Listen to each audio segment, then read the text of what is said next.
I am the color red in a world full of black and white. Brace for the change, brace for the rage, brace for the wave. I've been going through it. Y'all know the pain, driving me insane, deep in your veins. Y'all know how I prove it. Step through the lanes, gripping the grain. Miles an hour, yeah, miles of fluid. Mask on, asking, why should I do it? Because no one is moving. I came from the swamp, the mud. Algorithm told me I was the plug. Feel for the fiend, you know what I mean. I've been through all of the lesson and hugs, and that is because I'm betting all hope will enter here. So listen clear, I made your dreams. Fireflies don't disappear.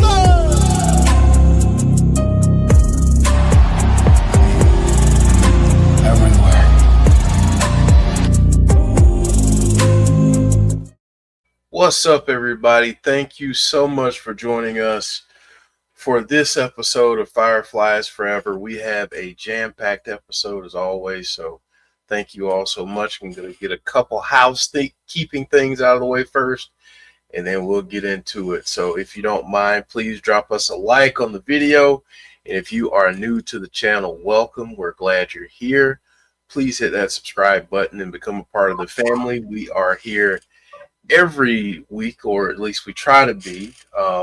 Life happens and we all have families and things outside of this channel. So but here's our schedule for this week. So you're here with us today, obviously, and then Thursday we'll be back for TNA Impact at 7:45 p.m. Eastern, which that is the follow-up to Bound for Glory. And if you didn't get a chance to see it, check it out. It was amazing.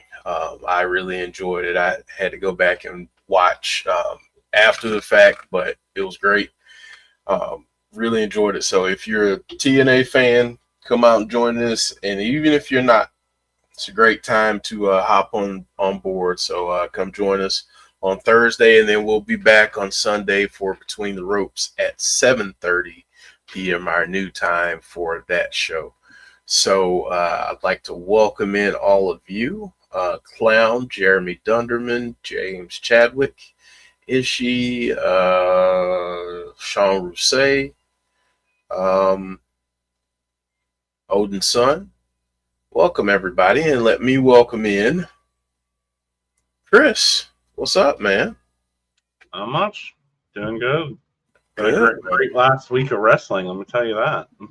man, like I said at the very beginning, we have a lot to talk about, and it was a lot of great wrestling, a lot of great moments, a lot of great callbacks to legends of the past and past rivalries, and we'll get into all of that. So, man, I've been really excited to talk about all of this with you since everything's been happening. So good to see you. Good to see you this week. Silverback, what's up? Thank you for joining us. So as we always do, we start each episode with memories. So I want to have Chris set this up, and then we'll talk about it on the other side. And it's finally starting to feel like fall weather here. I've been waiting for it, and summer just hung on and hung on. But yeah, since it's starting to feel like fall here, I found this video. Thought it'd be a good one to share. It's a cute little video Jodie made years ago of Logan's first trip to the pumpkin patch. Yeah. And I will say I did have to use different music because I figured you probably would have to. That's fine. But this is a song that I made, so hopefully you like it. So here we go.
awesome video, man. Yeah.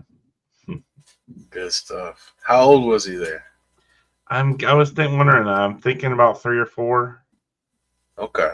Somewhere probably around 3 or so. Awesome, man. That's an awesome video.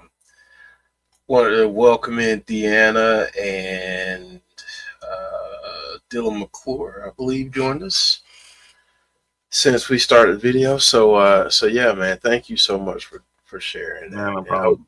And hopefully the music was okay with it. Oh yeah, no, it actually went really well with it. I liked it. The one part always cracks me up there. He tried to grab some rocks to feed the pony, and Jodie had to take the rocks away from him. Like, no, we don't feed him rocks. Oh, that's awesome.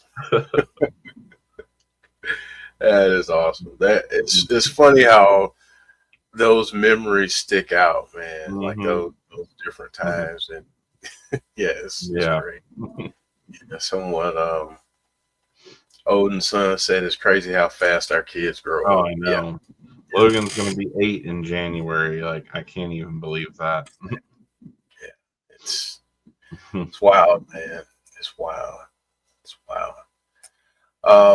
All right, so we're going to move to some artwork, and this week's artwork has a very distinct theme. So you'll be able to notice what that theme is by the very first picture. So here we go. Here's the first one up. So that's awesome. This is awesome. And we will definitely get into that moment. But I just wanted to I wanted to share some of these, man, because it was such a special moment, such a touching moment. And you could tell the emotion that John Cena had. I mean, it was just, it was unreal. But this one from Sports Kita was pretty awesome. This one was another awesome one. And then I saw someone put this out there, which I thought this was really cool. Oh, wow. That's That's cool. That's really, really cool. So, yeah, and then, that's the last one. So, yeah, I thought that one, I was like, man, I think I got to end on that one because that's awesome. Yeah, because really cool. Yeah. Conrad, what's up, Conrad? Folks, if you have not done so already, go subscribe to Everything Pro Wrestling. Conrad does a great job over there and is a friend and family member of the channel. So go support him as well. Silverback saying that moment was out of this world. It was amazing. It was amazing. So it made me so happy just to see that, 2 years on from losing Bray, that we're still getting awesome moments like this and reminders of him.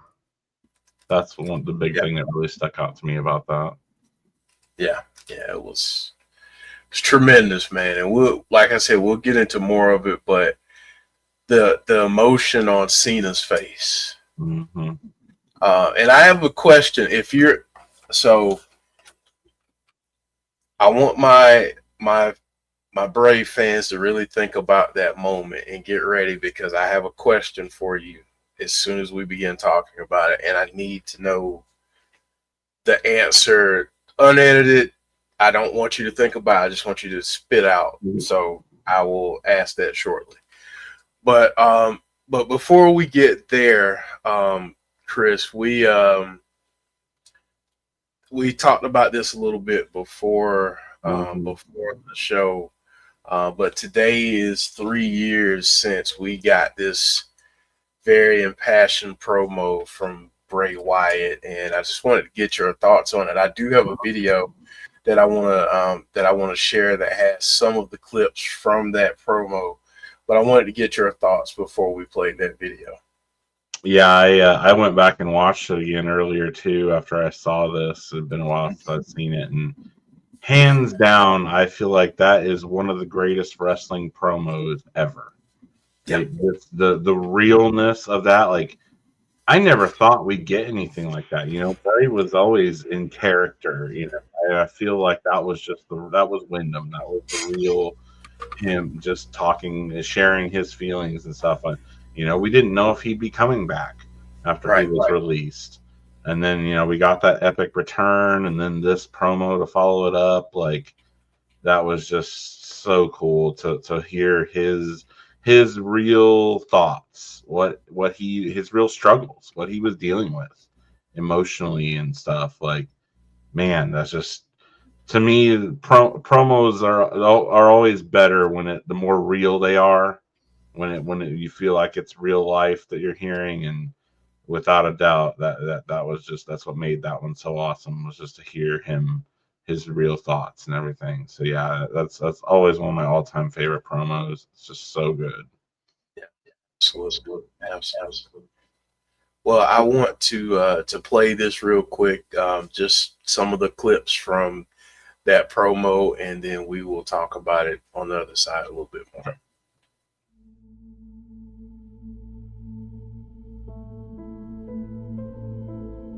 I'm incredibly grateful, and I'm really, really nervous to be here, but I never thought of this would happen.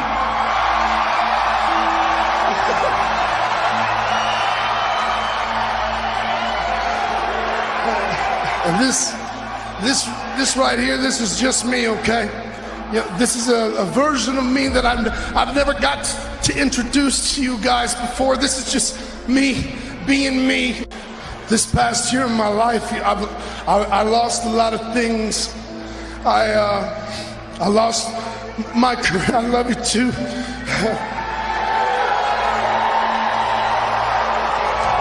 I lost my career. I lost my self-confidence. I lost two people who were very, very close to me. And I lost my way.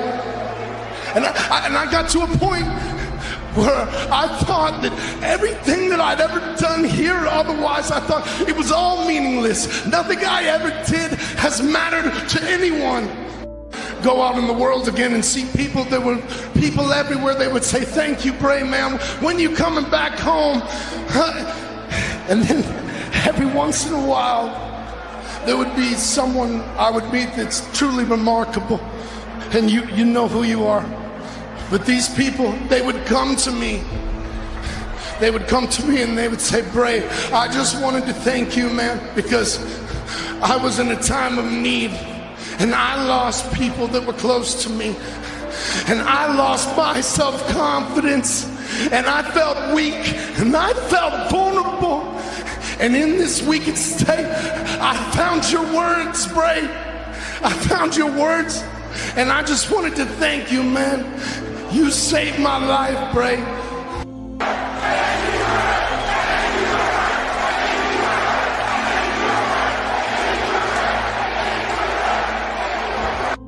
I can sit here right now today and I can look all of you in the eyes and I can say that you were there when I was weak, when I was vulnerable, when I was down. So I just wanted to say thank you.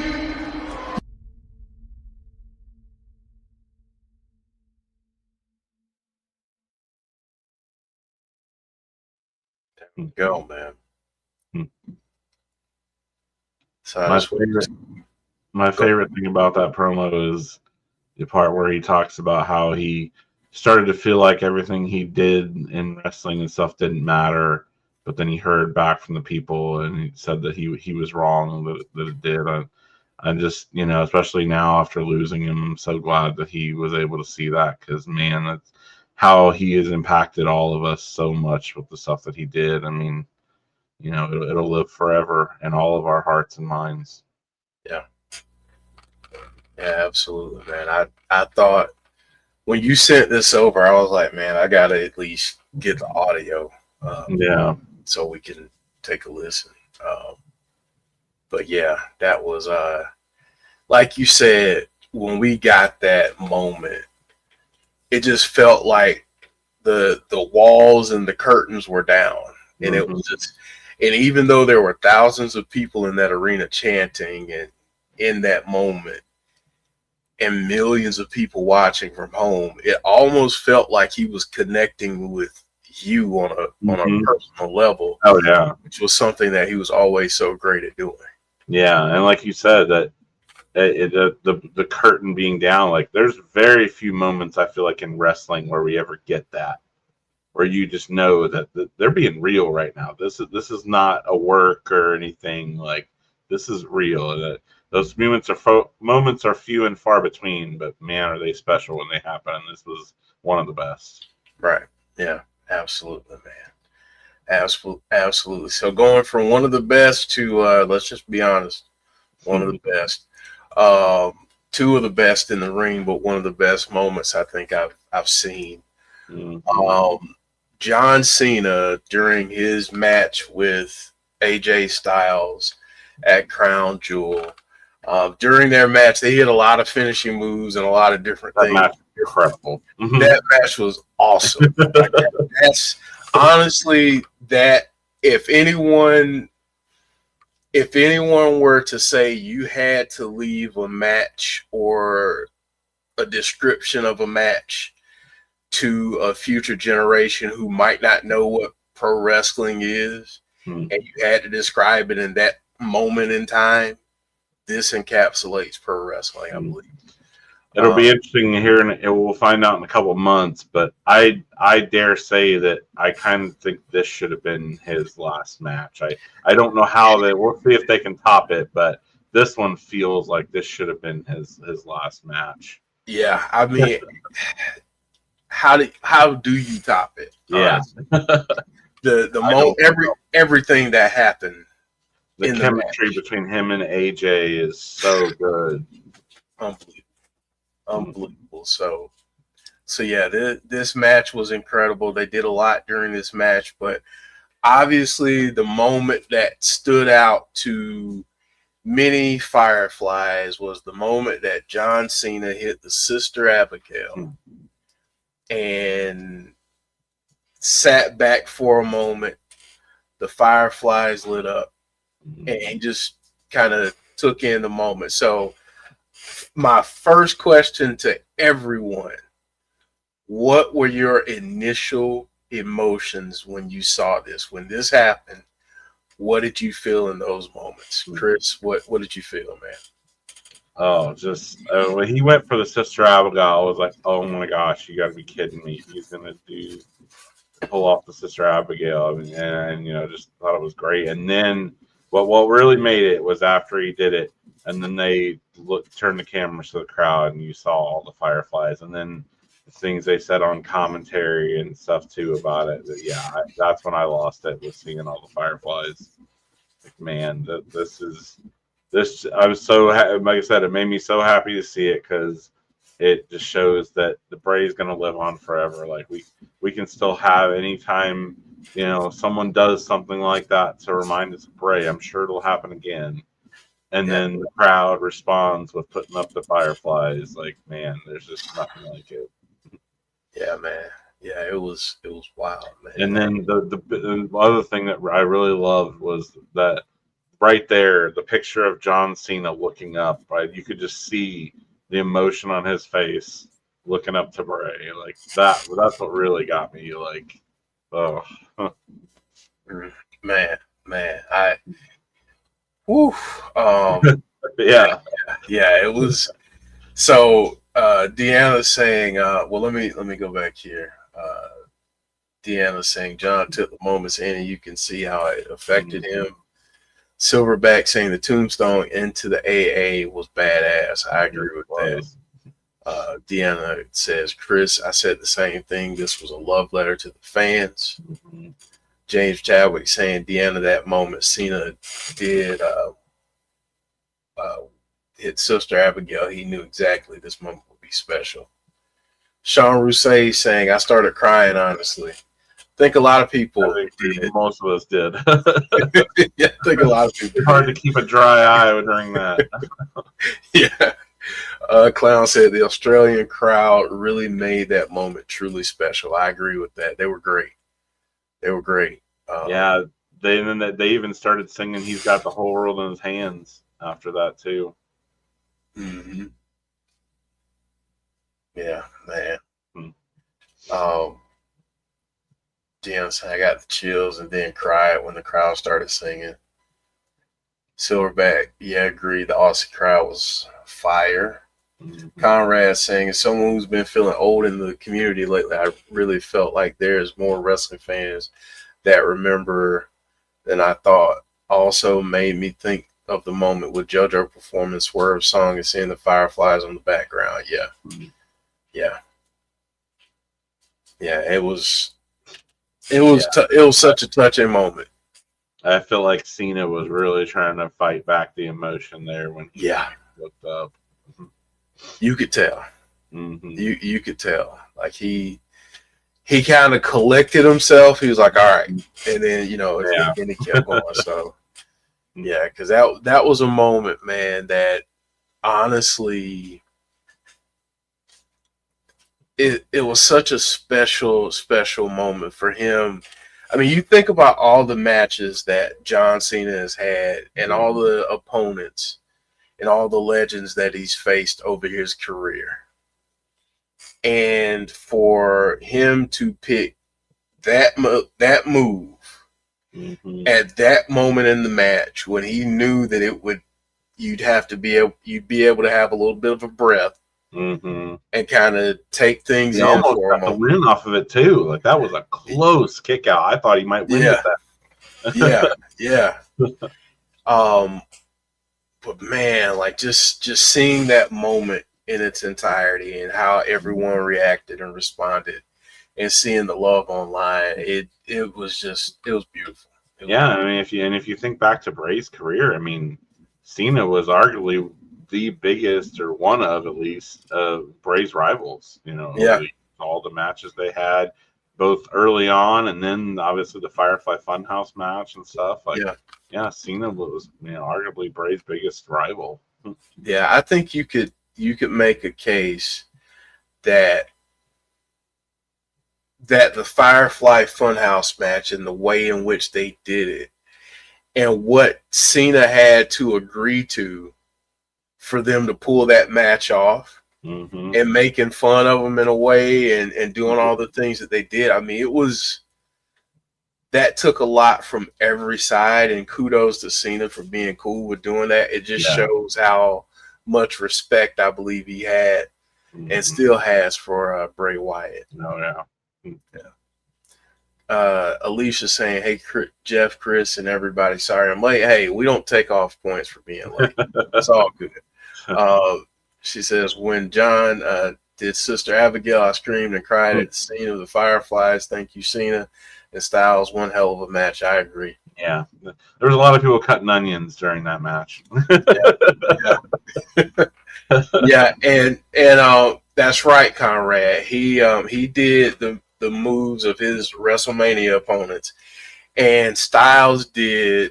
So Styles had moves from Joe, from Frankie, from Christopher Daniels.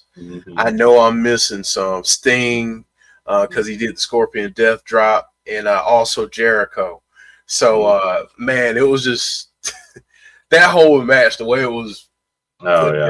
Just beautiful, man. Beautiful. Yeah, that's definitely a match I'm going to go back and rewatch multiple times, I'm sure. Yeah. Oh, yeah, for sure. For sure. Clown said, in a perfect world, Bray would be Cena's last opponent and Bray would have gotten a clean win on the biggest stage. I agree with that. Yeah, that would have been great. Yeah. Yeah.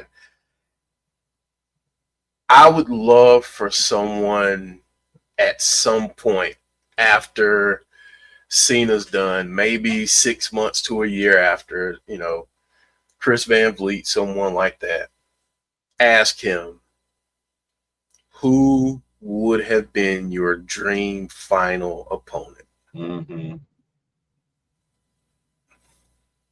So, yeah. Like that. I would love to hear it. I believe it would have been Bray. I do. I could definitely see that. Yeah. Silverback, you're 100% right. It should have happened the following year against Bray. Yeah. Yeah, so good stuff, man. Good discussion there. But man, what a touching moment. Yeah. What a touching moment, man. That, and we talk about this all the time. Like, that was one of those moments. Like, man, I love wrestling. Yeah. That's a man, I love wrestling moment for sure. That's one where it brings you back to how it was done in the days past. I think you would see matches like that. Yeah. And two big time names like that. So yeah, and like, I know there's a lot of, it's a hot button debate right now of like, a lot of people have not been so high on WWE lately and stuff. And of course there's, something to be said about that. Have they been perfect? Absolutely not. But man, when they nail it, they nail it. And moments like that are no matter how, what happens or anything, like, I still want to watch because of stuff like that. Right. I mean, and that's the thing. You bring up great points there. I think with all wrestling companies, no company is perfect, and none of them will bat 1,000. TNA has done things that it's like, what the heck are you doing? Yeah. And then when they knock it out of the park like they did with Bound for Glory, it's like, here we go. Same with AEW, same with WWE. It's just like when they get it right. Yeah. When they're on, they're on. Yeah. And they can't please everyone. The things that you don't like, I guarantee you there's somebody out there that loved it. Exactly. Yeah. And then this person, the things that you love, somebody out there hated it. So exactly. So that's the balance that these companies and entertainment properties have to play. I think people often forget about that and lose sight of that. Yeah. They expect, well, I want them to do 100% of everything I want them to do. And it just doesn't work that way. And, and I think it's cyclical. So we all get our moments in the sun where things are going exactly like we like them. And then there are times where it's like, okay, all right, I'm ready for that next season again. Yeah.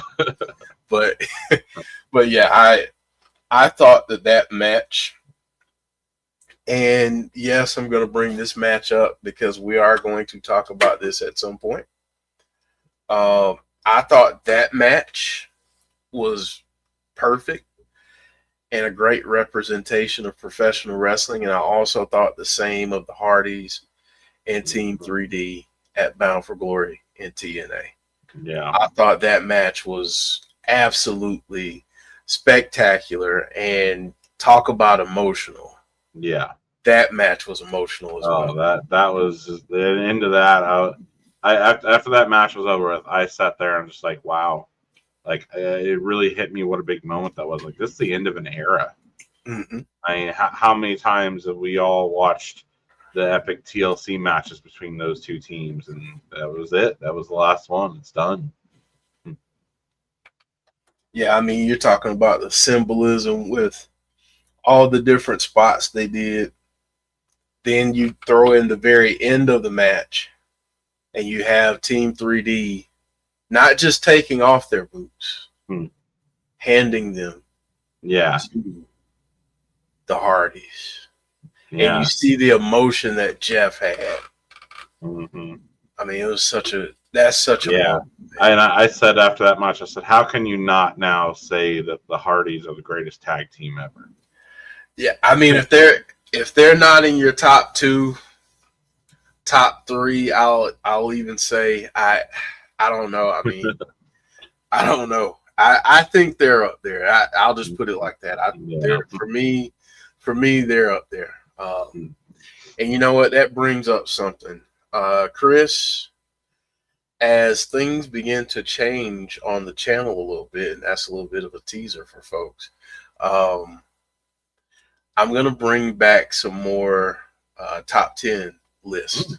Awesome. And I want some different folks to participate and join Joe and I, and it'll be a different cast of characters every now and again, but would love to have you on some of those. And yeah, me and a buddy of mine do that all the time. We'll like, who's your 10 greatest tag teams? Who's your 10 greatest singles wrestlers? Like stuff like we make up our own list like that all the time. I love that stuff. Yeah. So what we'll probably do, folks, is we might debut those on Twitch only, and then do an upload on YouTube. But once we do all of the rearranging and discussions and everything out, we'll announce how everything will go and let you all know. So all right, so speaking of retaining championships, so the Hardys retained the TNA and NXT championships. We saw the Wyatt Sicks retain against the Street Profits. So I wanted to ask, what did you think of the match? And what did you think about how it went? Like, was it how you expected it to go, or what were your thoughts about the overall? I thought it was a good match, solid. I really thought that we were going to see the Street Profits break up, either by during or by the end of that match. So that kind of surprised me that didn't happen. But yeah, I thought it was a solid match. I was definitely happy to see the Wyatts retain, and yeah, no complaints. It was great. It was great to see that. And then we're about to get into after was OMG moment. Yes, it was. What happened after was definitely an OMG moment, but it also begs the question: where's Uncle Howdy? Mm-hmm. So we were talking about this before you brought this up. So I want you to kind of go over the last time we saw him and where you think he may be, and I want to hear some thoughts from the folks. Yeah, I believe it's been about 3 weeks now since we've seen Howdy. The last time we saw him was in a promo where he was talking to Dawkins and Montez and trying to get in their head, and Montez slammed him up against the wall, and then Rowan came out of nowhere and attacked him. But yeah, we haven't seen him since then. It's really interesting to see that, but yet, obviously, the Wyatts have continued on without him. They came out, for this match without him. They've done a couple promos the last couple weeks without him. Yeah, it's really interesting, and we know that they've got a match coming up at AAA for the AAA tag titles. So, I wonder if he shows back up there. If he's still missing there, it's really going to be a head scratcher. What's going on with Howdy? Yeah, that's a great question because again, where is he? What is he up to? Like, what is he up to? Do we find out that he's been up to something? That's what I'm curious about, because as we go to this next part, his presence is definitely needed. Because after the Wyatts win, they were confronted by the MFTs. And let me say this right now. I didn't think this would happen right this moment, but man, am I glad that it is, because this is going to be a lot of fun, I think. So what did you think about MFTs interrupting the Wyatt Sicks after that match? Oh, I thought it was awesome. Like you said, I definitely didn't expect it. We saw them earlier in the show come out with the face paint, which even when that happened, I was like, whoa, that is badass. All the face paint they've got. GOD vibes from. Definitely didn't expect them to show up, with the Wyatts. But yeah, I think that was a great call. Glad they had a big change like that before it. I think it really adds something to this feud that they've got this paint on now, and just gives them a whole different vibe. And they've been needing something. We've seen just some vignettes recently about them, and what a way to bring them back and really make an impact, because I didn't know where they were really going with the bloodline now, or the MFTs. And then to get Tama Tonga back too, and I'm super stoked to see what happens with this. And man, what about the way Nikki was just getting up in Solo's face, like she ain't scared. So I got that picture just for that, because the visual of that was so crazy to me. I mean, seeing all these big people behind her, and Solo gets in there, and then you just see little old Nikki just step up like, hey, I'm not backing down. Yeah. So, Takeshita won the heavyweight title over.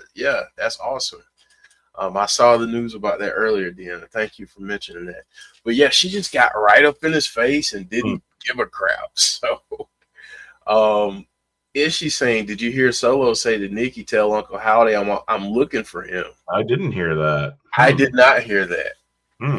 Did not hear that. That is very interesting. Well, let's talk about that. Ties into maybe this is on purpose then that Howdy's gone. Yeah, because storyline wise or something. Because maybe he's going to get exactly what he asked for. Yeah, he's going to have to look for him very hard. He's not hard to find. So, Clown saying my first thought was, dang, who would I cheer for? God was one of the reasons I got into New Japan, and the Wyatts were one of the reasons I keep watching WWE. Exactly. Like I'm a big God fan. I love God. I like Solo a lot. I feel like his humor, a lot of people don't notice or recognize sometimes. It's kind of dry and it's goofy at times too, and I like that, even in serious moments. But yeah, it's such a weird battle. So it's surprising to me because obviously we're still in this tag team story. Obviously, they just retain the belts against the Street Profits. We know they're going after the AAA tag titles coming up soon, and now they're going off against the MFTs too. It was really weird to see that because it's a little bit of a deviation. I'm curious to see if they say anything about their motivation, why they're going after the Wyatts. Do they want the tag belts, or they just want to establish their dominance as the top faction on SmackDown? I don't know. Or can I add in a storyline of convenience heading into Survivor Series season? Yeah, could this be a War Games match? That would be pretty awesome. Because I think a lot of us were thinking the same thing. Like there were rumors out there saying that this could happen, but we didn't think it could maybe happen now. But I think given that we got something yesterday that I don't think many people were thinking was going to happen this soon. I think we're still going to get a Survivor Series match, including the Vision, but I think you need another one, and I think this makes a lot of sense. So, Clown saying, and that one may not fit right now for a War Games match since they kind of broke up. So, maybe that'll be the War Games match. Or does it? Or do they have more members that we know about? Do they recruit more between now and then? Yeah. And do we get the inevitable pairing of Roman Reigns and Seth Rollins once again? Do we get that again? That'll be wild. Yeah, I like it. A lot of times Survivor Series I feel like can be pretty predictable going into it. And right now we have no idea what's going to happen, what the matches are going to be or anything. So it feels really fresh and exciting right now heading into Survivor Series. See what happens, what matches we get. Yeah. Alexa Bliss Gamer is saying if we do get 5v5 at War Games, who would be the fifth member of the Wyatt Sicks? It's a good question. Yeah. I wasn't asking you, device. But yeah, I think this has Survivor Series written all over it. Which I could definitely see that. I know Clown is going to Survivor Series, so Clown, don't even tease me with that, Silverback. That would be epic on another level. Punk, Seth, and Roman as a new Shield. I would pop so hard for that. Now let me ask you this: what would you think about a team of Punk, Seth, Roman, and the Usos going up against the two Brawns, Brock Lesnar. Trying to think of who else is out there. Heck, let's throw LA Knight in there. May not add up exactly. And Drew McIntyre. That would be a pretty epic War Games match. How are we feeling about that?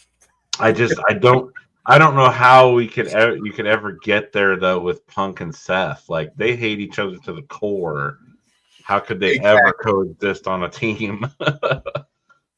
Exactly.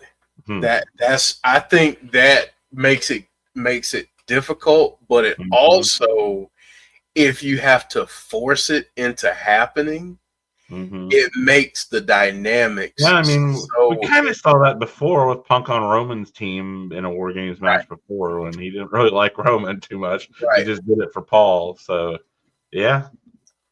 Now the opinion might change now that he's, his faction turned against him. He might be willing to side with anybody that'll help him get revenge. So, yeah. Now the hatred is at a different level for Seth than it was for Roman. Yeah. But if they're forced into a situation, people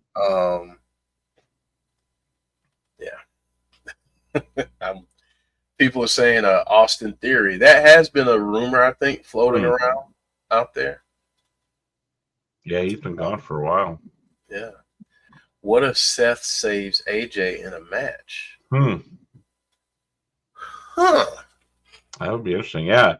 Do you think Seth turns back to face now after this? That's an interesting question. What if he saves AJ in a match and Punk feels indebted to him? Okay. Okay.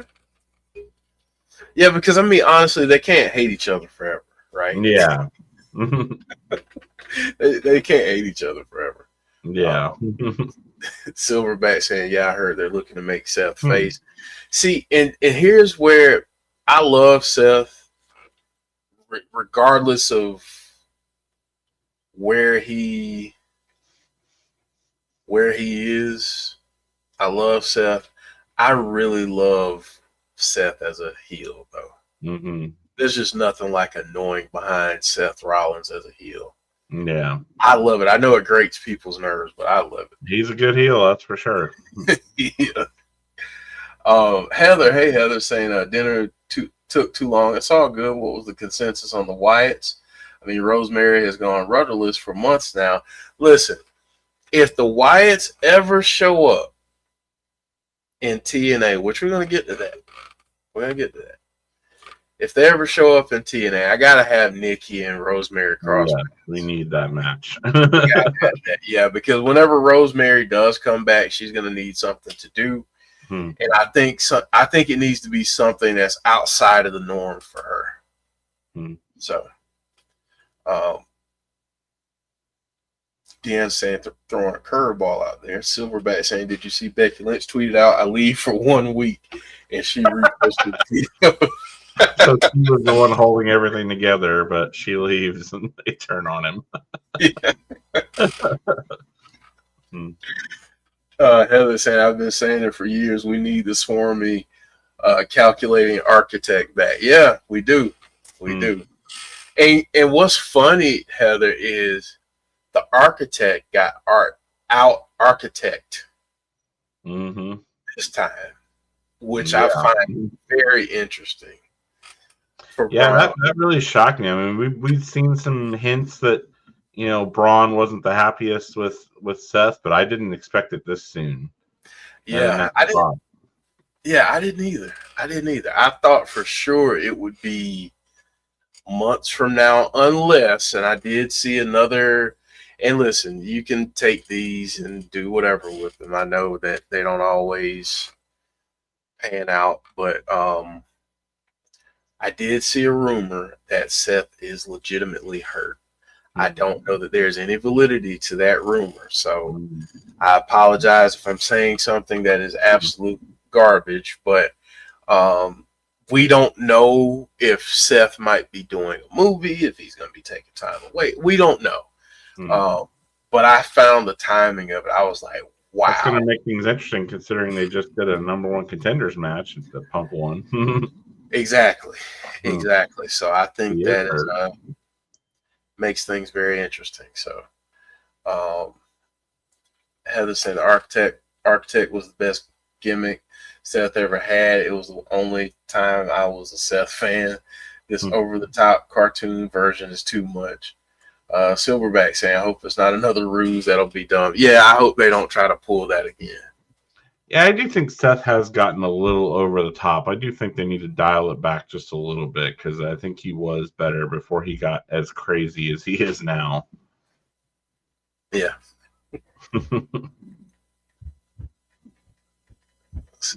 All right. So yeah, I'm looking forward to the MFTs and the Wyatts though, because I want to know if this is a War Games match. And the only way we get there is them absolutely causing chaos in each other's lives over the next few weeks. So do you think we get that? It's really interesting to see what comes of this. Do we start getting some individual matches leading up to that? Like, you know, could we get a Rowan Talatonga match? That would be amazing. Or do they say, you know, save that for War Games if it happens? Like, there's a lot of possibilities, you know, stemming out of this. Could, with the way Solo was, with, you know, reacting to Nikki there, could they recruit a female into their group to go after Nikki? Right. Could you imagine Nia Jax? Yeah. Her, or I thought, is Tamina still with the company? I thought her is a possibility too. I don't know if she's still with them. I remember seeing something about her a few months ago, but I don't know if she's still with them. Alicia said, I called it weeks ago. I could see it in Braun's eyes. Heather saying, but remember, Seth let it slip. Seth accidentally let it slip that he beat Cody with one arm. Okay. I didn't see that. All right. Here's the question I have to ask. Because, all right, so we've got the Wyatt Sicks chasing after every single tag team on the planet right now, all right? You've got the Hardys, who now have the TNA and NXT tag titles. So I want to ask you, Chris, and everyone in chat, do you think there's a scenario where we get the Wyatt Sicks showing up in TNA, going after those TNA and NXT tag team titles, and in the process going after the Hardys? I think it's definitely a possibility. I mean, you know, we've seen them now for a while on this mission to go after tag teams, and you know, especially once they went out or found out they're going after the AAA tag titles, it's obvious they, you know, are trying to collect these tag titles up. So I could definitely see it. Could you imagine if they get the AAA tag titles, then go after the Hardys and have 2 belts on the line versus 2 belts on the line for all, you know, winner take all 4 belts? Like, that would be wild. Yeah. That would be wild. Maybe start looking like Mercedes Moné here, carrying. I know, just carrying around everything. They're gonna have to have new members to carry around all the belts. Heather's saying, I worry about the Motor City Machine Guns they're running. WWE hasn't been stellar. I would agree with that, and I would say this: I think they're a team to watch after the Wyatt Sicks finish whatever they do in the tag division. And I think that's going to come to a close sooner than we think. I think at some point they'll start going after some singles gold. But I think that's a team to watch, and I do hope that they utilize them more. I can say this: the Raw tag division needs some help, and putting the Motor City Machine Guns over there to boost up that tag division would be absolutely tremendous. Yeah, they started out great when they first came over. They won the titles right away. Mm-hmm. Yeah. Yeah, they definitely need a boost. That's a great idea of putting them over in Raw, because the Raw tag team division feels dead. Yeah. I mean, it was nice to see them actually reference that on Raw last night. The Judgment Day haven't defended their belts in forever. It sounds like they're going to now against AJ and Dragon Lee. But Yeah. Conrad saying Raw tag division needs some milk. It needs a lot of milk. Yeah, whereas SmackDown almost has too many good tag teams. So that would be a great idea, moving Motor City Machine Guns over. Yeah, I think they need it, and I think the Raw tag division needs it. So for sure. I definitely want to see that happen. Clown saying, I think it would be more likely they show up on NXT to confront the Hardys. No main roster talent has actually wrestled on TNA, and I don't think the Wyatts will be the first. Okay. I think it'd be cool if they were the first. Yeah, I do too. Ryan Neeson saying Tamina's still signed with the WWE. Okay. So, there's Tamina. There's I don't think there's anything that they couldn't do that or wouldn't do that or anything. I think it's just one of those things that just hasn't worked out or hasn't happened yet, but it hasn't made sense yet. Whereas that, I feel like, would be something that could. So you never know. Yeah, I feel like right now with this partnership and everything, anything's possible. Yeah. I mean, you would, at some point, because of the ties, you'd love to see someone like a Cody Rhodes, AJ Styles go back and do a match or two. A few people that are in WWE right now, going over and doing some things from the main roster. So I completely understand. There's also the possibilities of doing a match like a Moose versus Roman Reigns or something like that I think people would clamor for. So it feels like it started out slow, and we've been consistently seeing them do more and more stuff together. Maybe that's where they end up culminating in some kind of a full-on WWE versus TNA crossover thing or something. Yeah.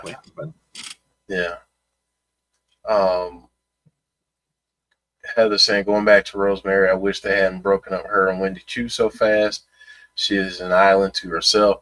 Yeah, I think they stopped that too fast, way too fast. Yeah, I like that, and I think they put Wendy Chu back on Evolve, I believe. Evolve, yeah. Which I'm of the mindset that if you're not going to do any more with her, if TNA has a need and TNA wants to kind of revive Decay, and they don't have any other options right now, and I mean, I don't want to sound like she's not a good choice, because she is. But if they don't have someone that they are signing right away, why not have Wendy Chu be a part of Decay? Yeah. She's not, I mean, other than Evolve, what else is she doing in WWE? So that would be my opinion. But but yeah, so this was a fun discussion, man. It's always fun, and seeing what could possibly happen with these two groups on the screen right here, especially when you apparently have Solo asking, "Where's Howdy?" Well, Solo, you might not have to ask for much longer. Yeah, he might come find you. Yeah, it'd be awesome to see some good mind games going on with Howdy and MFTs. Yeah. Oh yeah, for sure. And I want to see mind games. I want to see all of that. But you brought up a matchup that you want to see, that I think we got to end the show on this one, so all of us can say, "Man, I want to see that." Go ahead and throw out the match that you told me before we started. Rowan versus Talatonga? Yes. Yeah. They had a good stare down, I feel like, during that, looking at each other. So I really hope that we get to see that at some point. Yeah. Hoss fight. Heather, yes. So Tama Tonga is back now. Tongaloa. I keep wanting to call him Jeff Cobb, but JC Mateo. I keep wanting to say Hikuleo because I don't really like Talatonga because of comedic reasons that I'll explain at another time. So yeah, I think he has everyone there, and they're at full strength. So yeah, I'm looking forward to seeing that, and I want to see that Hoss fight. Even if we got that match 1-on-1, Yeah, I just want to see that. I just want to see it. So yeah. Yes, that's right. Yeah. That's right. Yes. They're saying, hey, I still call him Jeff Cobb and Hikuleo. It's all good, Jeff. I do. Sometimes I'm like, man, I'll slip up and call one of them by name previously, and I'll feel bad, and people won't know.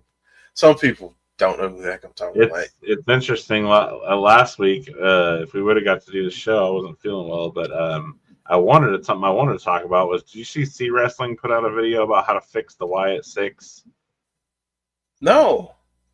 Yeah, he put out a video last week about how to fix the Wyatt Sicks. And I was wanting to talk about that because I watched it and I was like, I don't see that they need fixed. I understood the things he said and everything, but I didn't see anything recently as a problem. But now I guess he got his answer with the MFTs showing up. I think this will definitely make him happy to see where they're going with this. Gotcha. I'd love to be able to. Can we talk about it next week? Yeah, sure. Okay. Yeah. Right. In fact, everybody watch Steve's video and let me know what you think. It was definitely an interesting watch to see what he said about what he thinks they need to do with the Wyatt Sicks. Yeah. Shout out to C Wrestling. Yeah, definitely want to check that out. So yeah, let's talk about that next week. And in the meantime, let's see what we get this week. And over the next few weeks leading up to Survivor Series. Is this going to be a War Games match? We will find out. So so I'm looking forward to it. Yeah, I really hope this means they're going to start doing something with Nikki too. Yes, because I do feel like if we're talking about things to fix, that would be one of my biggest complaints about things with the Wyatt Sicks is doing more with Nikki. But that's the thing that struck me with this, the way she faced off with Solo. So when Howdy's not around, is she the leader or what? Like that, I thought that was kind of interesting. Right. Exactly. I thought that was too very interesting in terms of group dynamics and who's following who. So yeah. So yeah, good stuff, man. Good stuff. Chris, any final thoughts before we head out of here? Well, I'm definitely. I say this a lot, but I'm definitely really excited to see what's coming now. I did not expect a feud with the MFTs, right now at this point. So definitely have some really high hopes for that. I think that could be a really good feud. It'd be nice. Yeah, we haven't had a really good feud with them in a while, if ever, with the Wyatt Sicks. So this could be a really good one. Yeah, absolutely, man. I agree. Well, as always, Chris, awesome stuff, man. Always enjoy doing this show with you and chatting about all the theories and goings on with the Wyatt Sicks. Yeah. I want to shout out everybody in the chat too. Thank you all so much for your participation and giving your thoughts and ideas and theories and giving us different facts during our show. So we can have the correct information. That's always helpful. So if you don't mind, folks, drop a like on the video for us. We would greatly appreciate it. And if you are new to the channel, please hit that subscribe button. We would love to have you as a part of the family every Tuesday, or as best we can. We're on, and that's the same with all of our shows on this channel. All of us have families and things going on, and life happens. So, but for this week, join us on Thursday for the follow-up show to Bound for Glory on TNA, 7:45 p.m. Eastern. And then Sunday, we'll be back for Between the Ropes, where I'm sure Joe and I will have a lot to talk about when it comes to just wrestling as a whole, because there's been a lot that's been going on in the last couple of weeks, and we got a lot to say about it. So come check us out. But we're going to head out of here, folks. Thank you all so much for joining us this evening. We greatly appreciate you, and we hope you have a great rest of your week. Enjoy NXT if you're watching tonight. Enjoy Dynamite tomorrow night. Enjoy TNA Impact with us on Thursday, SmackDown on Saturday, and I'm sure I'm going to forget something. Clown, keep me honest with the GCW show if there's one this week. Put it in the chat. But you guys have a great rest of your evening. Have a great rest of your week. Stay safe, and we hope to see you again next time, folks. Take care. I'm the color red in a world full of black and white. Brace for the change, brace for the rage, brace for the wave. I've been going through it. Y'all know the pain, drive them insane, deep in your veins. Y'all know how I prove it. Strut through the lanes, gripping the grain. Miles an hour, yeah, miles of fluid. Mask on, asking, why should I do it? Because no one is moving. I came from the swamp, the mud. Algorithm told me I was the